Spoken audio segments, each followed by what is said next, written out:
Y a-t-il une différence entre masse et poids?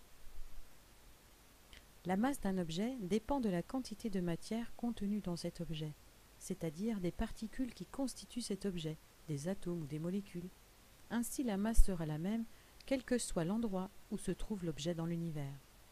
La masse d'un objet se mesure avec une balance, et l'unité de masse est le kilogramme. Le poids d'un objet sur la Terre est la force d'attraction gravitationnelle que la Terre exerce sur cet objet. Le poids est dirigé selon la verticale du lieu et vers le bas.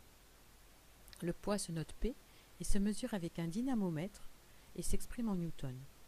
Le poids varie selon le lieu où se trouve l'objet, sur la Terre ou sur la Lune.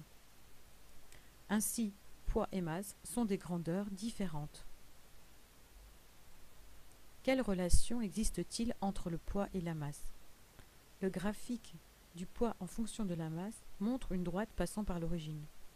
Ainsi, la masse et le poids sont deux grandeurs proportionnelles. La constante de proportionnalité est appelée intensité de pesanteur et notée G. La relation de proportionnalité s'écrit P égale M fois G, avec P le poids en newton, M la masse en kilogrammes et G l'intensité de pesanteur en newton par kilogramme. Ce G est égal à 9,815 newton par kilogramme à Moscou, 9,801 newton par kilogramme à Madrid, 9,792 newton par kilogramme au sommet du Mont Blanc, 1,6 newton par kilogramme sur la Lune. Mais de quoi dépend G? G, on le voit bien, dépend du lieu. Sur Terre, G dépend de la latitude et de l'altitude. En moyenne, sur la Terre, G égale 9,81 newton par kilogramme, soit environ 10, on arrondira dans certains exercices. Sur la Lune, G égale 1,6 newton par kilogramme, beaucoup plus faible.